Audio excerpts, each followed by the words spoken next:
संवैधानिक तरीके से होगा ना। कल को ये बयान सुनकर किसी ने कुछ कर दिया, कौन जिम्मेदार होगा? जिम्मेदारी आपकी, सरकार आपकी। वो खुला घूम रहे हैं, कुछ नहीं हुआ अभी तक। सुरेंद्र राजपूत के पास कांग्रेस 4.5 साल में कुछ नहीं हुआ। 4.5 साल में, उसके पहले भी वो लगातार कोशिश करते रहे, या लगातार बहुत लोगों ने कोशिश किया। जिस तरह के आज नजीर पेश किया अपनी उत्तर प्रदेश की हुकूमत चलाने में, या तो इस तरह के लोग, जिस तरीके से आपने देखा होगा पूरे उत्तर प्रदेश में तमाम माफिया, तमाम अपराधी, आज उनकी जगह कहां है? माफी के साथ है सर, माफी के साथ इसका निचोड़ मैं बताता हूं बाहर है। माफी के साथ सर, तो इसलिए आप माफ करिएगा, इसका निचोड़ मैं बताता हूं। माध्यम से कहना चाहता ये हूं, अल्टीमेटली कर क्या रहे हैं ओवैसी? आपकी मदद ही कर रहे हैं। कैसे? सुन लीजिए, कैसे मैं बताता हूं कैसे। वो जहर घोलने का काम कर रहे हैं। सुनने का तो काम सर, एक बार थोड़ा सा धैर्य। क्यों मदद कर रहे हैं? आज यही चर्चा हो रही है कि मोदी योगी हटेंगे कैसे बचेंगे, मोदी योगी हटेंगे ओवैसी क्या करेंगे, मोदी योगी हटेंगे कैसे बच पाओगे? सुरेंद्र राजपूत उनके कहने से मोदी योगी हटेंगे? आपने कहा कि क्या दोबारा मुख्यमंत्री कोई बनने जा रहा है?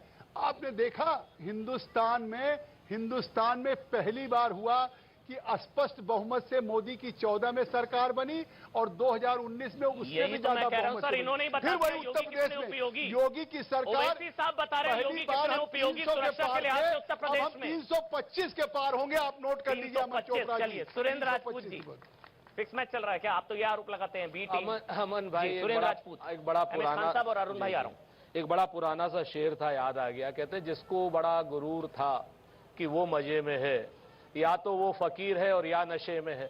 अब ये इन लोगों को तय करना है, लोग फकीर हैं या नशे में हैं। भाई सच बात ये है, बिल्कुल आपसे 100% सहमत हूं। एक बात करते हैं मुसलमानों की, एक बात करते हैं हिंदुओं की, बाकी सब लोग इनके लिए ढपली बजाओ। और आप बात करते हैं हिंदुत्ववादियों की। सुन लीजिए। अब देखिए, आप थोड़ा सा इतना जितना समय आसिम भाई को दिया, पाल साहब को दिया, न दीजिए, आधा तो दे दीजिए, कोई बात नहीं। ठीक है। अब मसला क्या आ रहा है यहां पर? मसला यहां पर प्रदेश की और देश की जनता को भ्रमित करने का आ रहा है। आप एक चीज देखिए, आपने भी आधा सच बोला। आपने कहा धर्म संसद पर एफआईआर हो गई। धर्म संसद में एक आदमी पर, वसीम रिजवी नाम के आदमी पर, जिसको जितेंद्र त्यागी बोलते हैं, उस पर एफआईआर हुई है, बाकी किसी पर नहीं हुई। एक बात मैं आपको बताता हूं। दूसरी बात मैं आपको बताता हूं कि यहां पर तो दोनों लोगों को पूरी धर्म संसद में पूरे 20 घंटे जिस तरीके से बदतमीजियां हुई हैं, सबके सब लोग अभी तक जेल में क्यों नहीं है? एक बात। दूसरी बात मैं आपको बताऊं, ओवैसी पर एक लाइन बोल दीजिए सर। ओवैसी पर, हाँ, हरिद्वार पर गुस्सा आया, ओवैसी पर नहीं आया? 100% आया। कितना आया बताइए? उनके खिलाफ भी एफआईआर हो। उनके बयान से गुस्सा आया? बिल्कुल पूरी तरह। बयान गलत था। हम तो कहते हैं पाप बयान गलत था। बिल्कुल गलत था। क्या था बयान? हम तो कहते हैं पाप से घृणा करो, पापी से नहीं। हम इस तरीके की हरकत, कभी जुल्म की आप बात करेंगे और जुल्मी लोगों की आप कहेंगे कि इनकी नस्लें खराब कर देंगे, किसी की नस्ल और किसी की फसल को खराब करने की किसी को भी इजाजत नहीं होनी चाहिए। वो चाहे ओवैसी हो, चाहे वो योगी हो। मोदी योगी हटेंगे, कौन बचाने आएगा? देखिए, सही है गलत है? बिल्कुल गलत है। गलत है, एकदम गलत है। मैं आपको बताऊं, अब सुनिए बात आगे। हाँ जी। यहां पर पाल साहब और ओवैसी साहब दोनों लोग भ्रमित कर रहे हैं। मुद्दा क्या होना चाहिए? ये बच्चे बैठे हुए हैं, इनको बांट दिया आपने सफों में। इन बच्चों को रोजगार का मुद्दा होना चाहिए। मुद्दा क्या होना चाहिए? पीछे कुछ महिलाएं बैठी हुई हैं, उनके गैस सिलेंडर का मुद्दा होना चाहिए। मुद्दा होना चाहिए पेट्रोल और डीजल की महंगाई का, खाद्य तेल की महंगाई का, 70 लाख रोजगार का मुद्दा होना चाहिए। मुद्दा यहां पर यह होना चाहिए कि 8-8 पुलिस वाले, जिन पुलिस वालों की हिफाजत के लिए आप बोल रहे हैं, 8-8 पुलिस वालों को कानपुर में बदमाशों ने रगेद रगेद के मार दिया। मुद्दा होना चाहिए कि बनारस में वो जिला अध्यक्ष भारतीय जनता पार्टी का जब पिटाई करता है पुलिस वालों की, तब कोई बचाने नहीं आता। मुद्दा होना चाहिए जब एटा और इटावा का एसपी एक एमएलए से भारतीय जनता पार्टी के मार खाता है पंचायत चुनाव में, कोई बचाने नहीं आता। मुद्दे असलियत के होने चाहिए। सही कह रहे हैं। और मैं उम्मीद करूंगा कि किसने किसको क्या कहा। सुरेंद्र राजपूत जी की अपील को राहुल गांधी समझेंगे, क्योंकि महंगाई की रैली में हिंदुत्व का मुद्दा राहुल गांधी उठाते हैं। सुरेंद्र राजपूत जी उस पर भी आ जाते हैं अमन भाई। और आए दिन, अब सुनिए ना मेरी बात, आपने 1.5 मिनट बोला, सवाल पूछता हूं मैं। आप बोल रहे हैं बेरोजगारी का मुद्दा होना चाहिए, महंगाई का मुद्दा होना चाहिए जी। हर सुबह उठकर राहुल गांधी बेरोजगारी महंगाई पर ट्वीट करते हैं, हिंदुत्ववादियों को गाली देते हैं। मैं बताता हूं हर दिन, आइए ना, हर दिन जब आप सुन लीजिए, मुद्दा वो होना चाहिए तो सर फिर ट्वीट भी होना चाहिए। और मैं आपको बता देता हूं, आज से 2.5 साल पहले से, जब से कोरोना की शुरुआत हुई है, कब हिंदुत्ववादियों की बात हुई? लगातार मुद्दा कोरोना था, लगातार मुद्दा महंगाई था, लगातार मुद्दा बेरोजगारी था, लगातार मुद्दा महिलाओं का अपमान था। अब क्या हो गया राहुल आज जी की को? डेट में अब क्या हो गया अगर राहुल ये जी को? जितने अब क्या हो गया राहुल गांधी को? भाई आप बीच में देखिए, ऐसा है सवाल ना, पूछ रहा हूं भाई, मैंने पाल वकार साहब- जी से भी पूछा, पाल अब क्या हो गया? सुन लीजिए ना, पाल साहब की फ्लाइट लेट हो जाती तो आप यहाँ आ जाते। नहीं, तो मैं तो सवाल पूछने के लिए हूँ ना सुरेंद्र भाई। पाल साहब की फ्लाइट लेट हो जाती तो मैं आप तो यहाँ आ सवाल जाते, पूछने कोई के लिए हूँ ना, दिक्कत मैं तो वाली आपकी बात जगह खड़ा हो जाऊंगा। नहीं, मैं तो वकार जी, जब क्योंकि भारतीय बीजेपी से जनता सवाल पार्टी के पूछने होंगे, प्रवक्ता के रूप में बात जब कर रहे हैं। बीजेपी से सवाल पूछने बिल्कुल। होंगे तो मैं आपका सुनिए, प्रवक्ता बनूंगा सर। आप जब बीजेपी से सवाल पूछने होंगे तो मैं आपकी जगह आऊंगा, सुनिए सर। और आपसे सवाल पूछने होंगे तो उनकी तो जगह जवाब आऊंगा। भी तो सुन यहाँ लीजिए ना। ये बोल के आप बच नहीं सकते नहीं, सर। नहीं, बीच में आप आए बोल दिन करके आप सिखों और जवाब क्यों नहीं मुसलमानों लेना को मारने का नाम हिंदुत्व।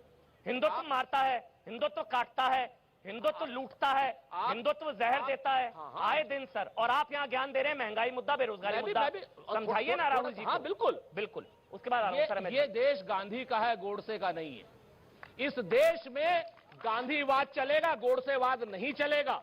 और ये अगर हिंदुत्ववादी लोग ये हरिद्वार में जहर उगलेंगे तो निश्चित तौर पर उनके खिलाफ बात होगी। अगर आज राहुल गांधी ने ट्वीट किया है तो क्या गलत किया है? आप एक वसीम रिजवी पर एफआईआर करके सारी चीजों का आपने पल्ला झाड़ लिया, उन लोगों से पल्ला झाड़ लिया जो कह रहे हैं कि मेरे पास बंदूक होती तो मैं सबसे पहले मुसलमानों को मारता।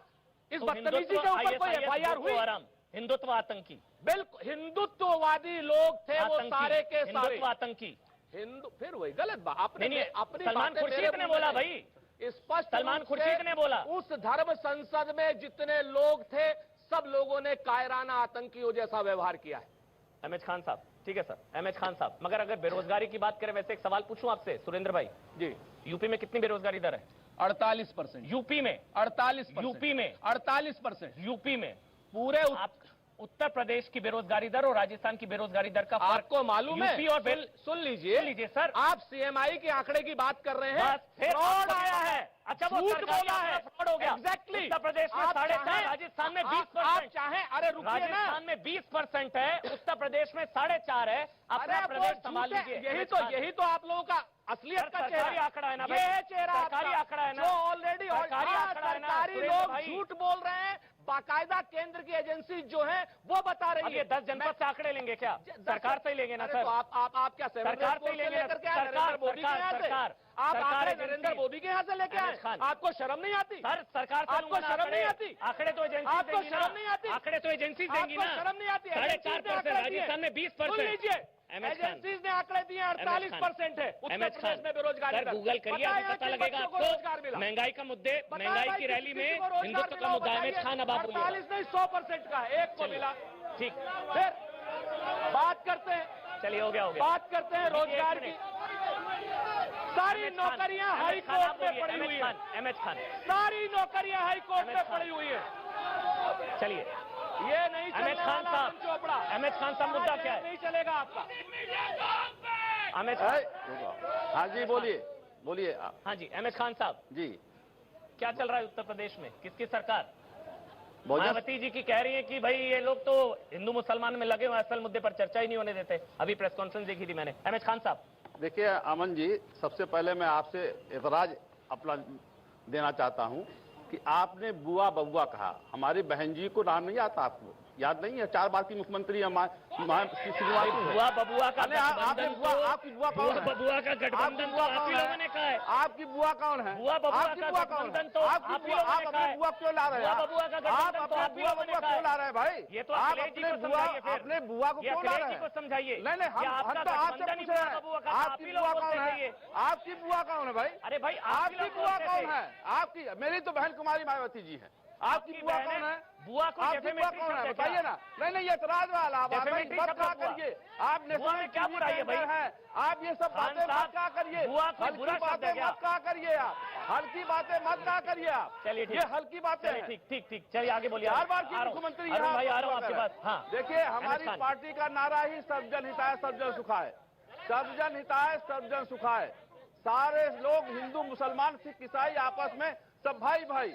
जिसकी जितनी संख्या बारी उसकी उतनी हिस्सेदारी, ये हमारा नारा है। हमारा हिंदू मुसलमान नहीं है, हमारा हिंदू मुसलमान नारा नहीं है। जैसे कि पाल साहब खड़े हैं, आप वसीम साहब खड़े हैं, ये लोगों की जो मिली भगत है, ये आपको नहीं पूरे हिंदुस्तान को पता है कि हम, देखिए, डाइवर्जन नहीं होने देंगे। हम हिंदू मुसलमान नहीं होने देंगे। हम नौजवानों की नौकरी की बात करेंगे, हम महंगाई पे बात करेंगे, हम किसानों की खाद पे बात करेंगे जिसमें 5 किलो कम कर दिया गया है।